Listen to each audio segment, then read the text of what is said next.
Well, my father told me that engineers did not get laid off during the Depression. I thought that was pretty good security, and I was always interested in building things.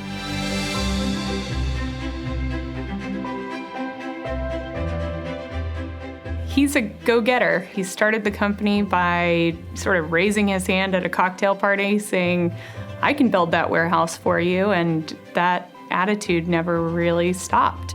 He really took that approach and then also figured out how to bring the best people in with him. First, he was completely passionate, but also he had a very set idea of how you do business with people that, so that they trust you and you do what you say.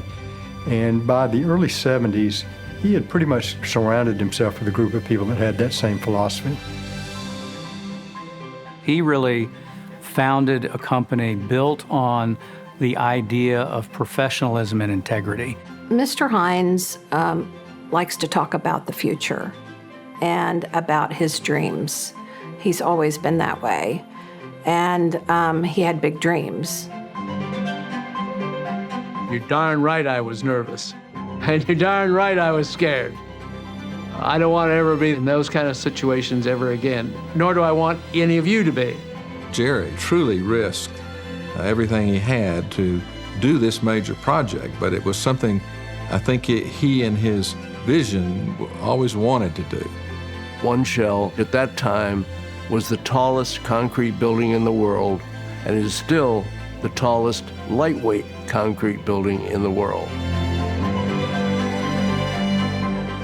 I'm not sure where that inquisitiveness came from, but it's been there since day one. He's just always had that attention to detail where he just doesn't accept what consultants or people say, and it's become a real sort of mindset for the firm. That could have come from his background as a mechanical engineer and, really starting to challenge things on the energy side and, could we do things better? But it is absolutely part of his DNA, and therefore it's part of the DNA of the firm.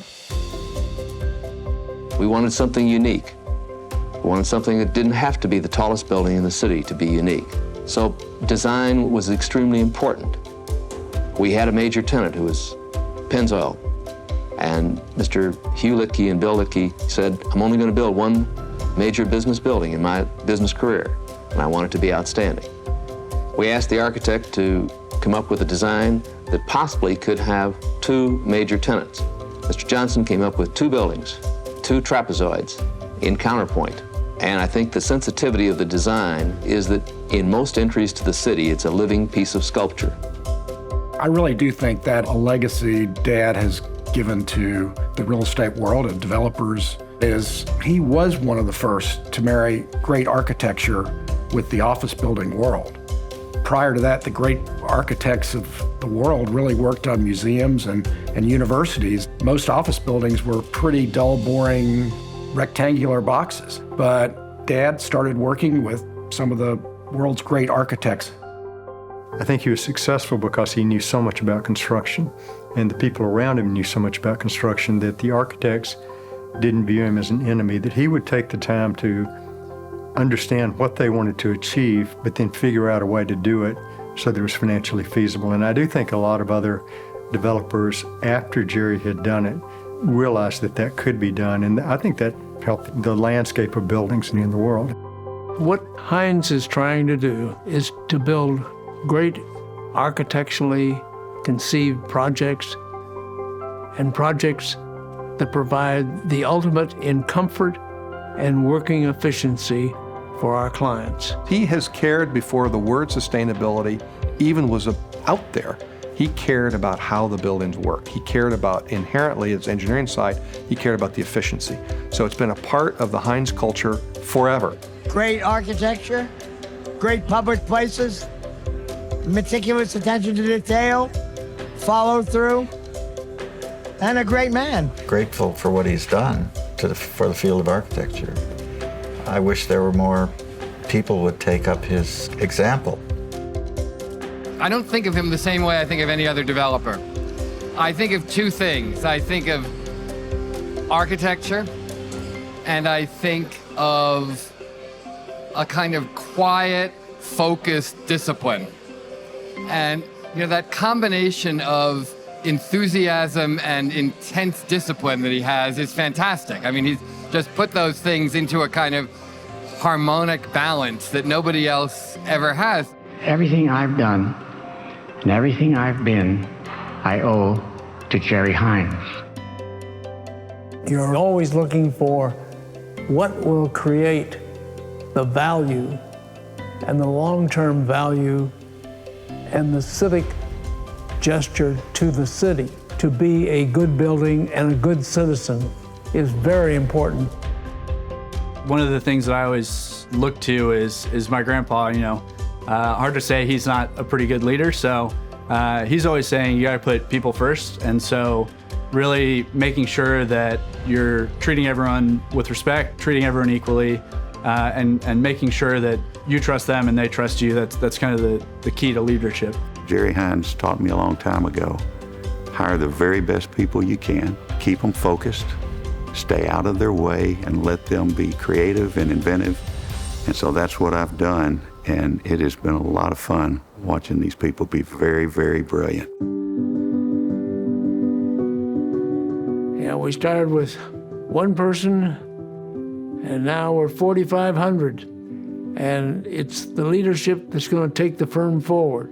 And it's your ideas, not mine, that are going to move us forward. When I was project manager for River Point here in Chicago, I was lucky enough to have my grandfather join a couple times as we were going through construction and design. And he had such an attention to detail on the design aspect of, thinking through how our multi-tenant corridors felt to tenants and thinking about how the lighting in there works and how they integrate with the elevators. And it was such an interesting perspective into how his mind works. A lot of the fun for me was to look into those areas and see where we could differentiate and improve the product. And that was a lot of fun because it was so creative.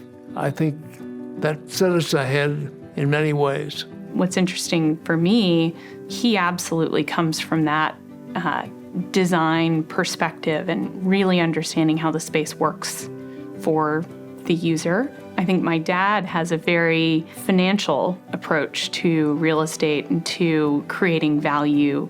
I think for me, I have a little bit from column A and a little bit from column B and trying to think through how to tie, those worlds together. The Hines culture, it's the backbone of what allows us to really be in 24 countries around the globe and have this far-flung organization. It's the glue that really does hold it together and allows all that to occur. So it's vitally important to our firm. And it is something that Dad established very early on and has stayed our culture to this day and will always be our culture. But it's integrity. It's treating people well. It's always being at the top end of the quality spectrum. It's attention to detail. It's excellence in creating value. And it's thinking long term. It's not Gerald D. Hines, it's Hines. And that is a symbol and a name that we felt we would like to perpetuate. It is my last name, but it's also the last name of my granddaughter and my son. And so we hope to have continuity in the future.